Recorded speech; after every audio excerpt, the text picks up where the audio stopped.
Hey, it's Raye, and welcome back to Raye the Quirky HSP podcast. I hope everyone had a wonderful and safe Thanksgiving. I decided to take a week off to rest and relax, and now I'm ready to get back into sharing what I feel are interesting topics with you guys. Please take a moment now and subscribe to my YouTube channel if this is where you're listening. If you haven't, I'd greatly appreciate it. Today's episode is one that's close to my heart because I'm talking about something that doesn't get nearly enough attention, in my opinion. The unique struggles of melanated, highly sensitive people, HSPs, and or empaths. You've probably seen plenty of videos about what it means to be an HSP, if you're looking for them. But let's be real, most of them don't look like me or understand the intersection of racial identity and heightened sensitivity. I know when I was looking for just answers about what it meant to be sensitive back in 2020, when my mom mentioned to me that, maybe I was more of an empath. Those were her words. And so I because I had heard the word empath, I wasn't really sure what it meant as it pertained to me and what she kind of meant by that.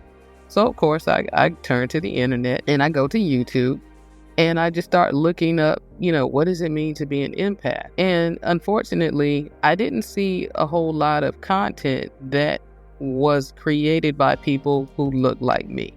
I finally found, after doing some digging, I found this brother, and maybe I'll put his information, if I can find him again, in the comment section. But I found this guy, and I was specifically looking for melanated people because I wanted someone that could understand me, and I wanted to see what he had to say about the topic. And like I said, I watched a few of the videos that I could find, the ones that were created by, I would say, Caucasian people, Caucasian men and women, and a lot of their points regarding the topic were valid. I'll have to say they are, because being an HSP is not specific to any particular ethnicity.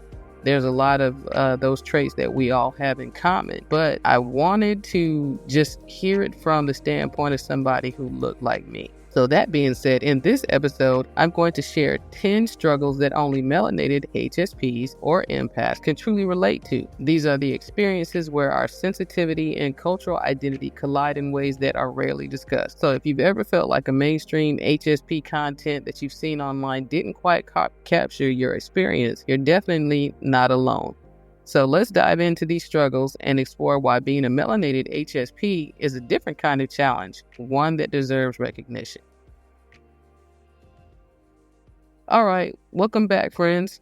So far, we've discussed the importance of recognizing how being a melanated, highly sensitive person, HSP or empath, shapes our experiences differently from the mainstream narrative. Now, I want to dive deeper into the 10 struggles that only melanated HSPs and or empaths can truly understand. As an HSP, you already know that we experience the world on a deeper level, every sound, every feeling, every emotion.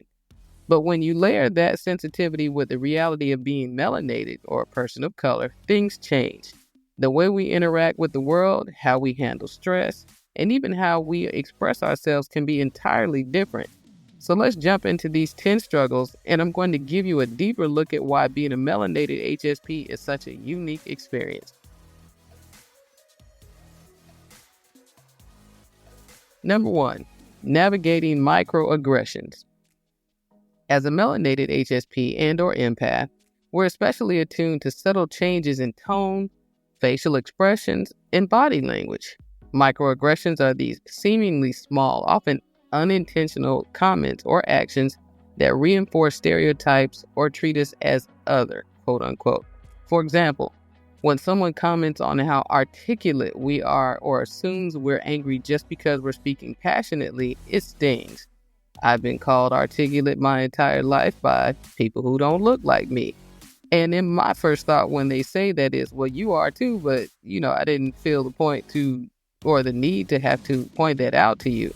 So that is something that gets on my nerves a little bit. Most people won't notice these little jabs, but for those of us who are sensitive, it's like a pinprick in our emotional energy. Over time, these microaggressions can pile up and we end up exhausted, second guessing our place in the world.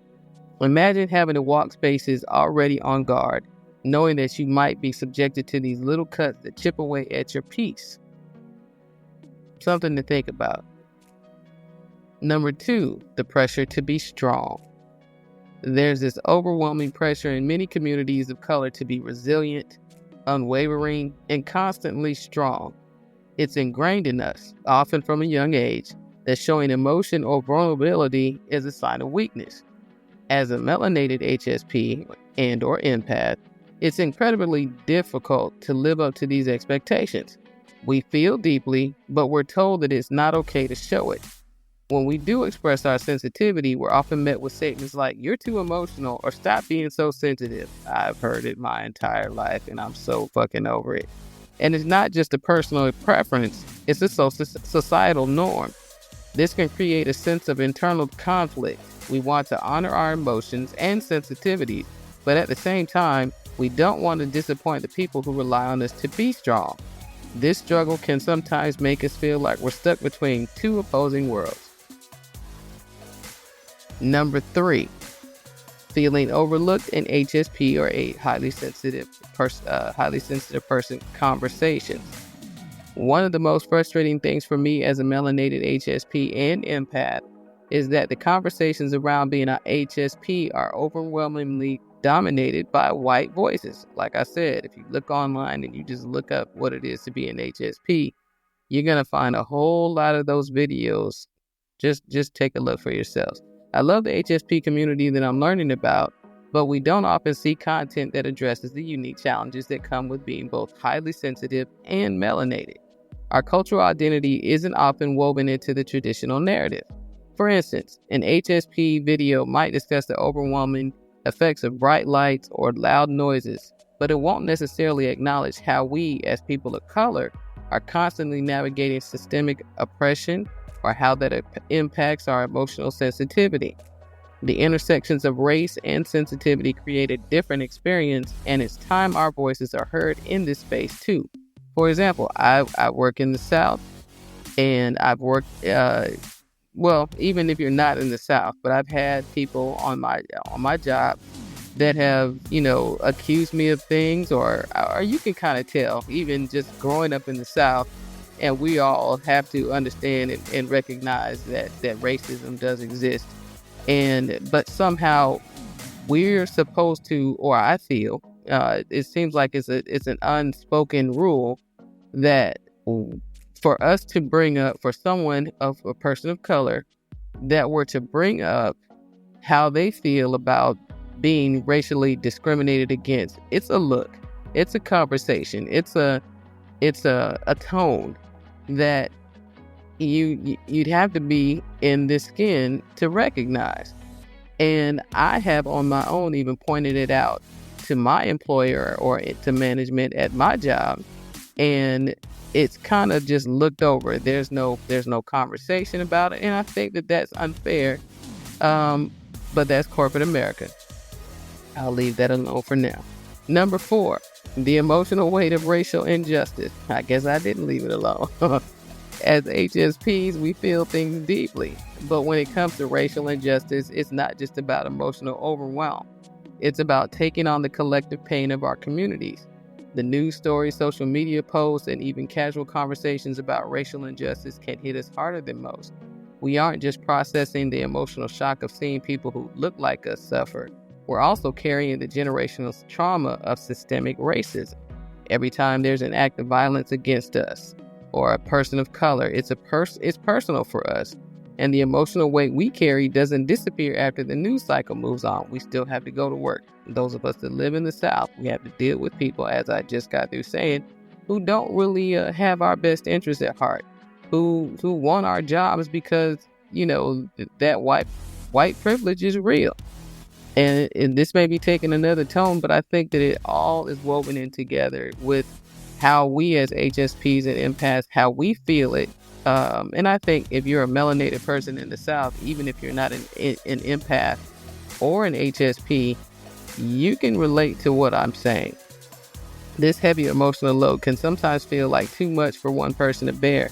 And as an HSP and or empath, it's even harder to let go, when you're going through something like that and move forward just like that, just as they say, let the water just go over your back. No, sometimes it's not that easy. Number 5, The strain of code switching. That's something Tabitha Brown, the content creator and influencer and celebrity now on social media. She talks about how she refuses to code switch. And good for her that she's at a place in her life where she doesn't have to do that. But as melanated people who work around this United States, we know that code switching is something that we know it too well. It's ingrained in us. It's something that we do. It's something that I think that we're just intrinsically we do it, no matter what side of the nation that you're on. As a melanated HSP, code switching is especially draining. It's exhausting having to adjust our behavior, speech, and even body language depending on the environment. I was told recently that I have to learn how to wear the mask, the proverbial mask. I haven't had to wear a mask my entire life. I'm pretty much who I am. I've had the luxury of working in different industries where I didn't necessarily have to work with this much of the public as I've had to working at the airports. But in professional spaces, we might change the way we speak or dress to avoid being judged for sounding too black or being too loud. At the same time, we're already aware of how sensitive we are to how others perceive us. So when we're forced to code switch, it feels like we're constantly monitoring ourselves, and that's emotionally exhausting, especially when you're doing it to keep from getting in trouble or to appeal to the masses when the masses, of course, don't look like you. As an HSP and empath, I personally want to be authentic and true to myself. But the reality is that there's always a balancing act between who I am and who I'm expected to be. Number 6, cultural stigma around sensitivity. In many communities of color, sensitivity is often seen as a weakness, especially in Black neighborhoods. You cannot be, it's like surprisingly, when you show your sensitivity to certain people, it's like, oh my God, why are you so sensitive? And oftentimes the people that are saying that, they're just as sensitive, but they're choosing to wear a tough exterior. Growing up, I was taught to be tough, to shake off hurt feelings, and to keep moving forward. Sensitivity was something soft, something that made you an easy target. But being an HSP and an empath means I feel everything intensely.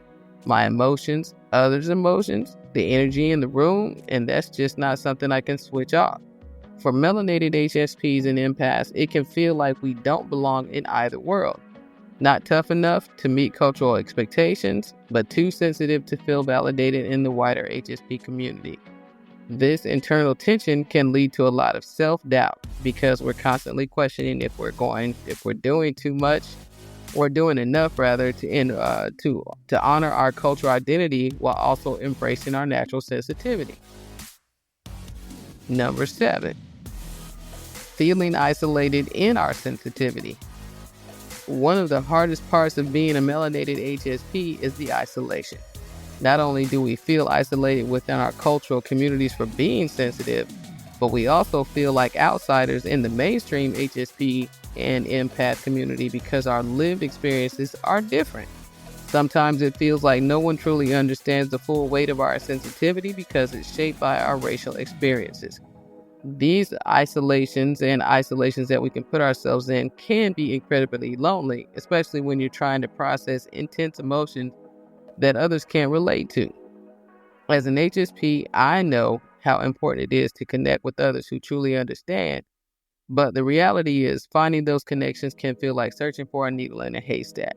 So for me, I'm grateful that I've, naturally have I guess gravitated toward a few people here in Nashville that I work with that have, expressed themselves as being HSPs. A few people that I work with, McGoy, who was my previous guest on the last episode, RJ, who just, and I guess me talking about it a lot and talking with her, her now finding out she was a former guest and a coworker of mine, still in LA. But she's an introvert, and I guess when we were talking about it, she, did some research on her for herself, I guess, and looked inward and realized that she also is an empath, highly sensitive person. She has her sensitivities to certain things. And so, yeah, there's a few other people that I work with that I can't wait to bring on the podcast and have them talk about their experiences as well. So I'm grateful for the community online that I found. It's interesting that with all this time that I didn't know that it was even a thing, for me now to have, I guess, been introduced to the community of highly sensitive people and see that there's a lot of people via the social media platforms that we have, these groups that I've been able to fortunate to find and to become members of. I'm grateful that it's always nice to be able to figure out and find out that you're not the only one. So we're going to get into number 8. We're going to wrap this up very quickly. This is going to be a short episode, a short podcast, and we're going to get into a longer one next week. Just give you a little teaser on it. I'm going to be speaking with one of the few first people that I shared my autobiography with, and she read it last year. I believe it was last year. Obviously it was last year because that's when I published it last May.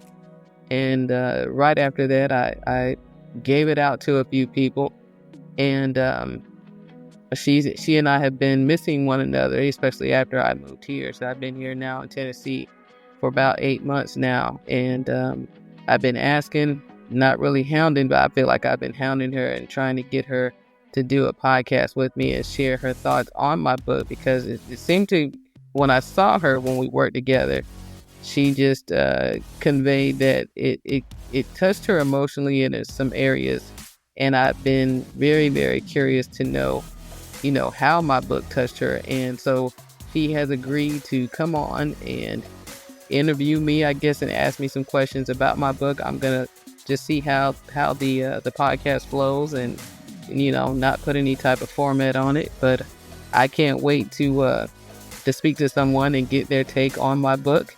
And so that's going to be the podcast for next week. So stay tuned for that. So let's get back to the rest of these 10 struggles here, starting with number 8, being the only one in the room. And there's a feeling of being the only one that many HSPs, melanated HSPs, as it were, experience, especially in spaces where we're outnumbered. Now, I grew up in the South, and I went to high school in a predominantly white area. Grew up always either in the military, on military bases, until I was in the 5th grade. And then I was in 3 5th grades when my dad was transitioning out of the military. And from, I guess, all my life, I've been pretty much the only, I don't even say HSP in the room, but I've definitely been the only one. I've only had maybe one, or myself and one, typically just been myself, only black person or melanated person in my classes in high school. And in college, I went to Memphis State, or now it's called the University of Memphis. It's been that way my entire life, where I've just been used to, my last year in high school was in Atlanta, in Decatur, actually a suburb of Atlanta. And it was a predominantly black school. And interestingly enough, I didn't really feel like I fit in at this school. And I tell the story in my book of how I felt really odd and just I didn't really fit in with my senior class. But yeah, minus that year of school, most of my school in high school and college was, and then again, I did transfer to Morris Brown at HBCU in Atlanta. And that again is where I felt the culture shock, being black, being around the majority of people who looked like me. I didn't realize it until one day I was walking through campus, and I just was kept, I do a lot of self reflecting, and I just couldn't put my finger on why I was so uncomfortable on the campus where everybody looked like me.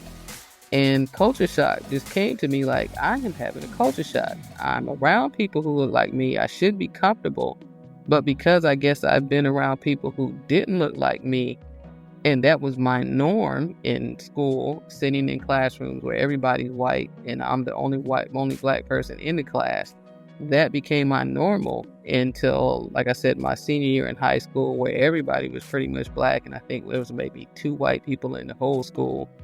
And well, actually, I take it back because I did go to 3 different high schools. So let me back up. My 9th grade year, which was in Greenville, South Carolina, I went to Carolina High School, and it was a predominantly black school. And I didn't feel it was racially mixed, but it was still majority black people at that particular high school. And because I had gone to school in Liberty, South Carolina, from say 6th grade until 8th grade, those were the kids that I was used to. And yes, I was sensitive and I was quirky, my quirky self, and I walked with my head down and I had a pigeon-toed walk. I still do.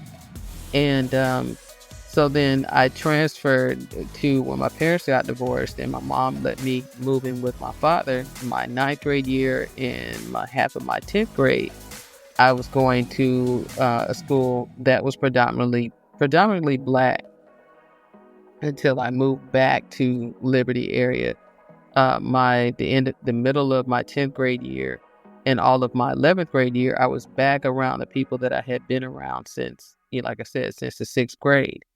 And then I left that summer. We left and we moved to Atlanta, that's when I started going to my senior year.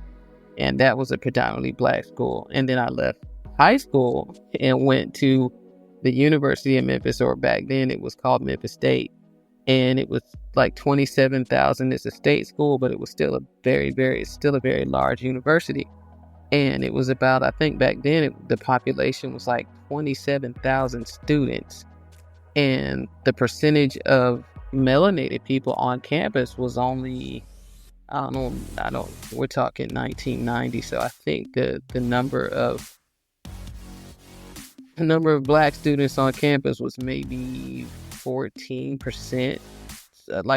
But so again, there's a core of us, and of course we navigated toward one another, and of course it was the sororities and the fraternity, parties and whatnot, where we find one another. But getting into the day-to-day class schedule and getting into classes, because there's only so many of us, we're all spread out. And again, I'm back in classrooms where I'm the only black person, or maybe 1 or 2 of us is in the same class, and we don't know one another. So it's not like we're bonding over that. We're just trying to get through a course schedule.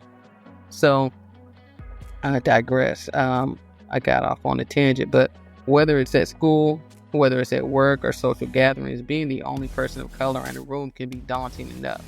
But when you add in the sensitivity aspect, it's like the weight of the world is on your shoulders. Every glance, every word, every microaggression is magnified in our sensitive minds. Being the only one often means we have to work harder to prove our worth, adapt our behavior to avoid confrontation. I'm so over that. And constantly manage the emotional energy that others aren't aware of. This makes being in these spaces feel even more isolating, and sometimes it's just plain exhausting. We're down to number 9, emotional labor in our communities. As HSPs and empaths, we tend to take on a lot of emotional labor. We're the ones checking in on people. I know I do it. I've kind of stopped it. I'm kind of backing up off of that right now, making sure everyone feels heard and trying to keep the peace. But as melanated HSPs and empaths, this emotional labor is often compounded by the demands of our cultural responsibilities. We're expected to take on the role of the strong one in our families and communities, but it can feel like a never-ending burden. It's difficult to carry everyone else's problems and emotions without properly processing your own, and yet we often feel responsible for others' well-being. I know I did for a long time. Checking on people, asking how they're doing. It's just a glance or a look, and you can tell when somebody's not having their best day.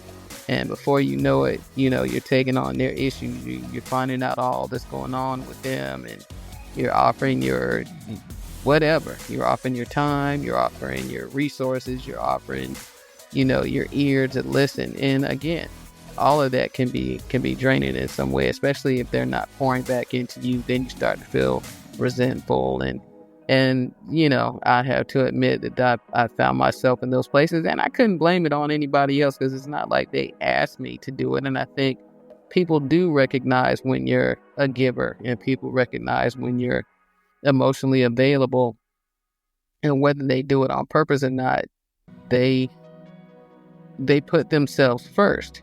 So what I've learned is, okay, I'm gonna take a page out of other people's books, and I'm gonna start taking myself first. And I have, and I've kind of, as I said, backed up from just offering as much of myself as I have in the past. Number 10, being misunderstood in our own communities. Finally, there's the issue of being misunderstood in our own communities. Sensitivity is often stigmatized in Black and other communities of color, and it can be hard to express your true feelings without being labeled as weak. As an HSP and an empath, I often feel like I'm walking a fine line between embracing my sensitivity and living up to the cultural expectation of strength. This can make me feel like I'm not fully accepted, either in the world of HSPs and empaths or within my own cultural group. The truth is, sensitivity doesn't make us weak, it makes us powerful. But it's a power that's often overlooked or undervalued in the broader conversation.